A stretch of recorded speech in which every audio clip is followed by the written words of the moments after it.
Conspiracy theories are most often a smokescreen to divert us from the true evil. My dad was right. This family's money is dirty. Imagination is far more fascinating than reality. Welcome to Working for Uncle Henry, the podcast. I'm the series author and your narrator, Angela Mullins. Time to face the captor. Chapter 24. The hallway outside their locked room gleamed a pristine white, as much of a contrast to where they were being kept as possible. Jennifer struggled to acclimate her eyes before finally managing to glimpse the man who was firmly squeezing her right arm and dragging her down the hallway. He was a few inches taller than her. She glanced up at his face for the first time. The only characteristic that registered in her brain was the bushy eyebrow stretched from the outside of one eye to the outside of the other, and he was hurting her arm. "I'm going willingly," she said in her best whine. "You don't have to squeeze so hard." She caressed his gripping fingers. His unibrow arched upward, and his hand slightly loosened its hold. He led her to a room at the end of the hallway and into an office where Simon Zachary sat confidently behind an uncluttered glass desk. In fact, the only thing on the desk was Jennifer's white Petromarket tote, with the touring journal tucked inside, or at least it had been earlier. Everything in the room was glass or gleaming white, but there wasn't much. The desk, a chair behind it where Zachary sat, two matching guest chairs, and an illuminated glass and chrome wet bar on a side wall. Whatever was being used to manipulate the events in the torture room was either not in here or well hidden. Zachary removed his tinted glasses and laid them on the desk. "Thank you, Pierre. That will be all for today." After Unibrow's exit, Zachary smiled and offered Jennifer a drink. She tucked her chin and asked, "Is it drugged?" Zachary chuckled. "Be my guest to pick and pour whatever you'd like." He swept his hand across the desk toward the wet bar. A drink would be really nice right now. She sauntered to the lighted display of bottles, fully aware of Zachary's eyes enthralled in her every move. Normally, she would have opted for a mixed drink, but circumstances called for something strong. She reached for the most expensive thing on the shelf, a 20-year-old smoky scotch. It was one of Raphael's favorite drinks. She poured herself far more than the normal dram and took a seat across from her host. She swallowed back her first sip. The strong peat flavor went straight to her head, just as she hoped, although she quickly realized she didn't hold the same fondness of this liqueur as Raphael. Zachary placed his hands together in a prayer pose, fingers against his lips, and studiously watched her. Jennifer watched him back and refused to let her eyes drift toward her bag. Something was different about him. He was not at all like the nondescript man she met New Year's Eve. After moments of calculated silence, he spoke. "The world is an interesting place, don't you think?" "Depends on where you are. And who you're with." His gaze shifted away from her to a pointless stare. "Yes. People are interesting, too. The things they will believe and do under the right circumstances." He turned back to her. "But I suspect you are not so easily swayed. Are you, Miss Vincini?" Jennifer took another sip. The burn sliding down her throat now had a soothing effect. "I'm not a gullible fool, if that's what you mean." "No, you most certainly are not. You are your own woman.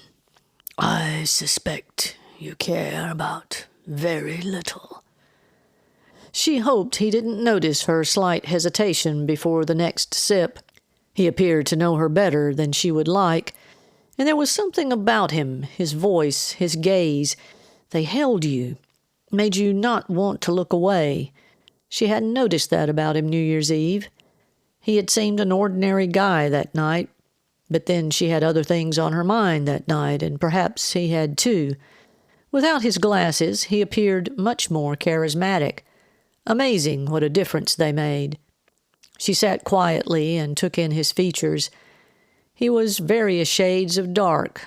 Black, slightly graying thick hair, full beard, wide dark eyes verging on black, and menacing when coupled with the arch in his heavy brows, all wrapped up in a light gray Armani suit. He wasn't particularly handsome, but still attractive in an unexplainable sort of way. As he rose and strode around the desk, she thought he seemed taller than he had before. He sat on the edge of the desk in front of her, his legs stretched out a bit and comfortably crossed. She could have easily kicked them out from under him. Perhaps he would hit his head on the desk and be unconscious, or dead. But you do care about your cousin down the hall, don't you? Zachary continued. Jennifer turned her head ever so slightly in the direction Zachary alluded to. I care about my family, yes. His brows lifted and eyes widened. Ah, your family. I am pleased to hear that. Your father will be pleased as well. Jennifer's grin quickly vanished. My father? Parker squeezed the back of his head in anguish. He had been sitting in the dark, listening to the sound of water dripping since Jennifer was taken. Water dripping, one of the most annoying sounds he knew after living under a leaking roof for months. Did his captors know about that? Surely not. Drip, drip, drip. It was almost like being back at that trailer. What seemed like a lifetime ago was alive and well again. The walls of the room were not only equipped with controlled lighting and sound, but the areas around the benches were filled with tiny air holes, allowing various strengths of air to be blown through. Tiny puffs now being sent through them created the sensation of something crawling on Parker's arm. He rubbed his arm reactively. Then a draft hit the back of his neck. He slapped his palm against his neck. More light streams of air were released. Little by little, the feeling of bugs crawling all over his skin agonized him. He rubbed and pawed at every exposed area. In the darkness, he was unaware of the true source of his discomfort and cringed at the thought of being invaded by microscopic bugs. He jumped up from the bench, knocking and brushing at his flesh and clothes. The Lord is my shepherd, I shall not want. He makes me to lie down in green pastures. Green pastures have bugs. He already felt better, though. Moving away from the walls where the air holes were relieved the crawling sensations, but over a matter of minutes, the temperature in the room rose significantly. Until now, the climate of the room had been comfortable, but now it was turning into a sweltering sauna. He took off his button-up shirt, soon followed by his T-shirt. Sweat peppered his chest and streamed down between the waistband of his jeans and his underwear. He wiped the sweat from his forehead with the T-shirt. Once he was considerably wet, the temperature started to cool. Quickly, the temperature approached freezing. Parker put both shirts back on. The cold air on his perspiration-wet body made the cold even colder. He did push-ups to generate body heat and occupy his mind. When the floor became too cold to touch, he bounded to his feet and jumped around, his breath becoming increasingly visible. The Lord is my shepherd, I shall not want. He prayed through chattering teeth. He wondered if this would continue long enough to push him into hypothermia. Yea, I walk through the valley of the shadow of death, I will fear no evil. Thy rod and thy staff, they comfort me. His chattering smoothed out, and he realized the room was getting warmer again. He sighed in relief, but wondered what would be next. And he wondered what was happening to Jennifer. Jennifer stared at Simon Zachary in disbelief. How do you know my father? Vincent's been helping me for some time. There's an item he's working to acquire for me, but he seems to be having some unfortunate difficulties. I suggested you might help him.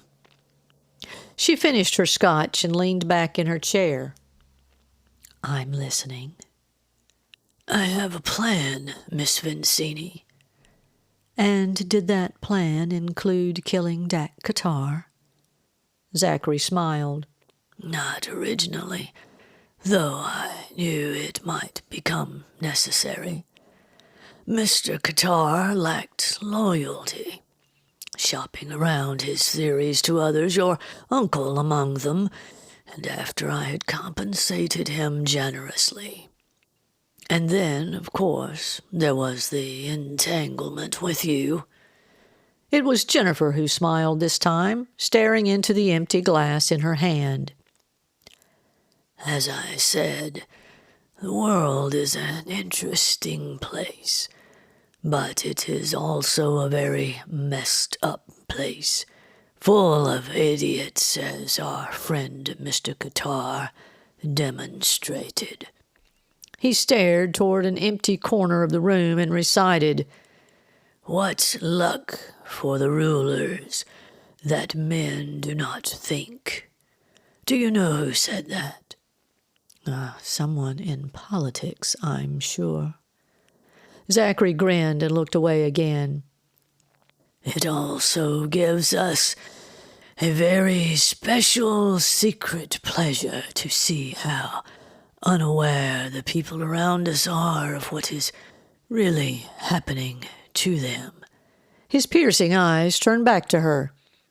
The same person said that. Adolf Hitler. Now, he was an atrocious man, of course, but he knew people.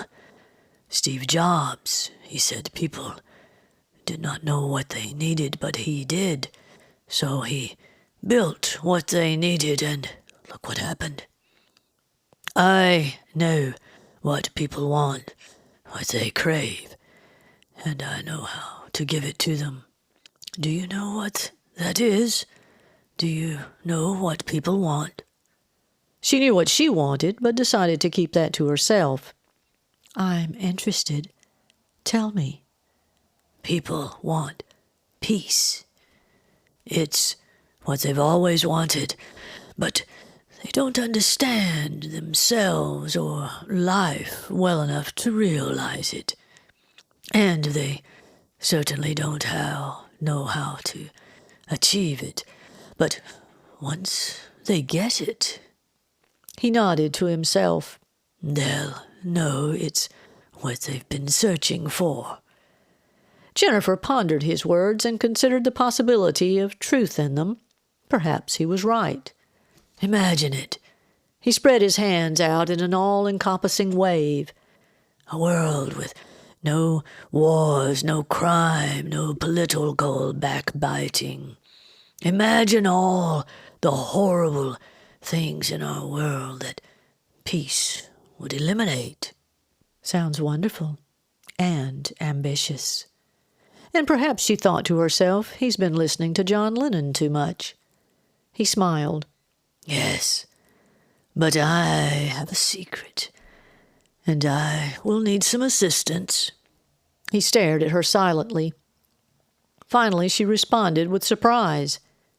Me? That surprises you? It should not. You have a captivating charm that will fit in perfectly with my organization. Jennifer smiled and stood up directly in front of him, in his space. And exactly how do you plan to use my captivating charm? She knew the look that unfolded on his face, a look she had seen many times. She touched his shoulder and traced her fingers down his arm. Shall I audition for the part? Zachary moved from his position on the edge of the desk to standing up. He grabbed her around the waist and moved closer. His eyes smoldered into hers. He remained that way as if in a stare-down, putting her oddly ill at ease. His face slowly moved closer to hers. His grip around her waist tightened and was more threatening than amorous. Their lips were so close she could have kissed him with no effort, but she wanted him to initiate. Her heart thumped like a club beat. She was sure he felt it. However, she felt nothing from him except the heat of his breath on her lips and the evil from his stare. His other hand gripped her head and jerked it over to expose her neck. He leaned his head down, his mouth grazing the nape of her neck. His grip was so tight she could barely move and wasn't sure she wanted to. She had never felt this controlled by someone, even on her first encounter with Raphael as a teenager. As she anticipated his next move, her peripheral vision caught sight of her white tote bag. While part of her definitely wanted to stay and play this out, the sight of her bag jolted her back to reality. This man was a murderer, and who knows what else. And Parker was still down the hall, locked in that torture room. What had they been doing to him? She moaned softly and maneuvered her thigh between Zachary's legs. She would have to loosen his grip a little somehow. She tilted her mouth toward his ear and whispered, "Undress me." Whether the invitation was welcomed or not, it accomplished its goal. Zachary relaxed just enough to allow her the leverage she needed. With every ounce of strength she had, she rammed her knee into his crotch. He jumped back and grabbed his injured organs. Quickly, while he staggered off balance, Jennifer shoved him to the floor, hurried around the chair she had sat in earlier, and gave him a swift, hard kick square in the head with her boot. "Thank you, Hugo," she said with delight, looking at Zachary's unconscious body on the pristine white ceramic floor. Then she inspected her boots and added, "And Versace." She grabbed her bag and raced down the hall. Parker had settled in the corner of the locked room closest to the door in his huddled position. He sang the doxology, a hymn he knew well as the opening of most every Sunday service growing up. Then he recited about every scripture from Psalms his mother had taught them as children. For once he was truly thankful for having memorized them. He clung to the hope of the prayer from Psalm 121 she had prayed over him many times. "The Lord shall preserve you from all evil. He shall preserve your soul. The Lord shall preserve your going out and your coming in, from this time forth, even forevermore." The dripping water sounds and temperature changes were rotating now, currently on cold. He hugged his arms tightly and prayed, "Help us, God. Please." The syncopated dripping was soon interrupted by the sound of the metal door releasing and sliding open. He stared at it, waiting for Unibrow or someone to enter. Cautiously, he placed his palms against the cold, frosty concrete and crawled to the doorway. He staggered to his feet, breathing deeply from the cold he had just endured. He cupped his hand over his eyes to shield them from the bright lights of the hallway and managed to make out Jennifer's form standing in front of him. She grabbed his arm and pulled him through the doorway. "Come on, we've got to get out of here." They darted and stumbled through a series of less brightly decorated hallways until reaching the door that led out to the parking lot they had driven into many hours earlier. Exactly how many hours had passed wasn't clear, but the sky was in sunrise phase. The Land Rover was parked in a space on the other side. However, the gate was closed and too heavy-duty to try to drive through. But it wasn't too tall to climb over. They each retrieved their encrypted phones from the glove box. Parker scrambled onto the hood of the Land Rover and helped Jennifer up. The fresh air sobered Parker's weariness. "Wait," he said, halting her scale over the fence. "What about the journal? Is it still in your bag?" She hadn't stopped to check earlier, but now, as they inventoried the contents together, it was not there. "We gotta go back and get it." Jennifer shook her head insistently. "No, we can't go back in there." She swallowed what she hoped was the last lump of fear. "He's dangerous. It can't be worth going back for." "Zachary?" She nodded. "How did you get away from him?" "I kicked him in the head." Parker cut his eyes curiously at her, but the attempt to picture her actions prevented words from forming. Before he realized it, Jennifer's lethal boots landed with a thud on the other side of the fence. As much as he didn't want to botch another of Henry's assignments, he didn't want to go back inside either, so he quickly pounced over the fence and joined her. Their disturbed but relieved eyes met. Both seemed to say they were glad the other was okay. Very glad. Their long escape flight ended at JFK. Parker made several attempts to engage Jennifer in some type of conversation, but she made it clear she didn't want to talk about her tete-a-tete with Zachary or anything else. She slept most of the flight and pretended to read the remainder of the time. Parker knew she was pretending because no one read that slowly. They parted ways at the airport, Jennifer back to her apartment and Parker back to the estate.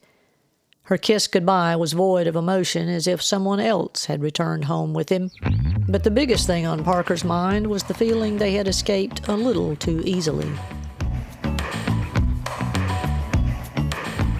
Alan Turing usually typed his notes, but there was a journal found a few years ago, not at Bletchley House like my fictional one, but it was a rare find because it was handwritten, and it was auctioned for more than $1 million. Check out the show notes for more on that. Thanks for listening. Be sure to check out the show notes for other goodies, and let me know what you think about the podcast in the comments below and share it with a friend.